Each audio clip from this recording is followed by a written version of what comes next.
नमस्कार। सनातन ज्ञानधारा में आपका हार्दिक स्वागत है।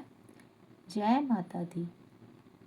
आज मैं आपसे दुर्गा स्तुति का 9वां अध्याय सुनाऊंगी आपको। निशुंभ का वध। ऋषि बोले, हे राजन, रक्त बीज के मर जाने पर एवं युद्ध में अन्य असुरों के भी मारे जाने पर शुभ निशुंभ दैत्यों का क्रोध बढ़ गया। फिर दैत्यों की प्रधान सेना का साथ लेकर निशुंभ युद्ध में दौड़ा चला आया। उसके आगे पीछे दाएं बाएं बड़े बड़े दैत्य थे। वे क्रोध के मारे होठ काट रहे थे। शुभ भी अपनी सेना के साथ मातृगणों से लड़कर चंडिका को मार डालने की इच्छा से आ गया। दोनों दैत्य बादलों की तरह बाणों की वर्षा करने लगे। अपने बाणों के समूहों में चंडिका ने उनके बाण काट दिए। फिर शस्त्र समूह से उन दैत्यों के अंगों पर प्रहार किया। निशुंभ ने तीखी तलवार तथा चमचमाती ढाल उठा ली। देवी के पराक्रमी वाहन सिंह ने सिर पर प्रहार किया। अपने वाहन इस प्रकार प्रहार होते देख देवी ने क्रूप नामक बाण द्वारा निशुंभ की बड़ी तलवार तथा 8 चंद्रों वाली ढाल भी काट दी। तलवार और ढाल के कट जाने पर उस दैत्य ने शक्ति चलाई। उसे आते देख देवी ने चक्र द्वारा उसके 2 टुकड़े कर डाले।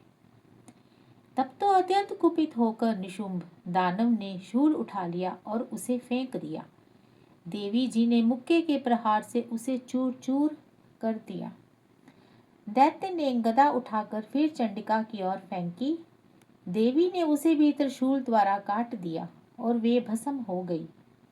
फिर अंत में दैत्यराज को फरसा उठाया आता देखकर देवी ने बाण समूहों से प्रहार कर उसे पृथ्वी पर गिरा दिया। उस भयानक पराक्रमी भाई निशुंभ के इस प्रकार धराशायी होने पर शुभ क्रोध में आ गया और अंबिका को मारने के लिए सामने आया। वे रथ पर बैठा हुआ था। उसकी बड़ी बड़ी अनुपम 8 भुजाएं थी। उसमें 8 भयंकर शस्त्र शोभेमान थे। उन भुजाओं से सारे आकाश को ढांप कर वे शोभित हो रहा था। उसे इस प्रकार आता देखकर देवी ने शंख बजाया और धनुष की अत्यंत भीषण टंकार की। समस्त दैत्यों के तेज नष्ट करने वाले घंटे का शब्द करके इससे दिशाओं को भर दिया। तब सिंह ने भी बड़े हाथियों के महामद को दूर करने वाली बड़ी भारी गर्जना लगाई। उसके द्वारा आकाश पृथ्वी एवं 10 दिशाओं में गूंज उठी। तब काली ने आकाश में उड़कर पृथ्वी पर दोनों हाथों से ऐसी ताड़ना की कि उस शब्द से पहले के सभी शब्द मंद पड़ गए। तब शिवदूती ने अमंगल रूप अत्यंत अट्टहास किया। उस ध्वनि से दैत्य डर गए। शुभ के क्रोध का पारा चढ़ गया। फिर जबकि अंबिका ने कहा कि हे दुरात्मन, ठहर ठहर। तब आकाश में स्थित देवता जय जयकार करने लगे। शुंभ ने पहुंचकर आग बरसाती हुई भयानक शक्ति चलाई। अग्नि को पहाड़ की तरफ आती हुई देखकर देवी ने भारी उल्का से उसे दूर हटा दिया। शुंभ ने फिर सिंहनाद किया। उसे त्रिलोकी गूंज उठी। हे राजन, उस सिंहनाद का इतना घोर शब्द था कि जैसे वह वज्रपात हो। उसने बाकी शब्दों को परास्त कर दिया। तब शुभ द्वारा छोड़े हुए बाणों को देवी ने तथा देवी द्वारा चलाए गए बाणों को शुंभ ने अपने अपने उग्र बाणों द्वारा सैकड़ों हजारों टुकड़े कर दिए। तब चंडिका ने कुपित होकर शुभ को शूल से मारा। उसके लगते ही वह मूर्छित होकर पृथ्वी पर गिर पड़ा। इतने में निशुंभ चैतन्य होकर वहां पहुंच गया। हाथ में धनुष बाणों से काली तथा सिंह पर प्रहार कर दिया। उस दानवराज ने अपनी 10,000 भुजाएं बना ली। फिर चक्रों का प्रहार करने लगा।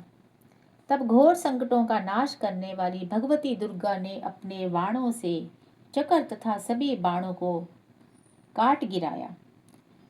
तब निशुंभ दैत्य सेना से अवैध होकर चंडिका के वध के लिए हाथ में गदा को लेकर बड़े वेग से भागा। वेग से आते हुए उसकी गदा को तीखी तलवार के द्वारा चंडिका ने काट दिया। फिर दैत्य ने शूल उठा लिया। शूल हाथ में लिए हुए उस देवी पीड़क निशुंभ को आता देखकर चंडिका ने अपना शूल वेग से चलाकर उसकी छाती बांध दी। उसकी छाती फटते ही उसकी छाती से एक और महाबली पुरुष निकला। वह खड़ी रह इस प्रकार करने लगा। इस निकलते हुए पुरुष की ये बात सुनते ही देवी आवाज करके हंसी और तलवार से उसका सिर काट दिया। जय माता दी, जय माता दी। वह पृथ्वी पर गिर पड़ा। तब भयानक दाढ़ों वाला सिंह दाढ़ों से असुरों को सिर खुरच खुरच कर खाने लगा। वैसे ही काल ने तथा शिवदूती ने बहुत से दैत्यों का भक्षण कर डाला। कुछ और एक और संग्राम से भाग गए एवं कितने दैत्यों को काली तथा शिवदूती ने खा डाला और कई सिंह के ग्राम बन गए। जय माता दी, जय माता दी।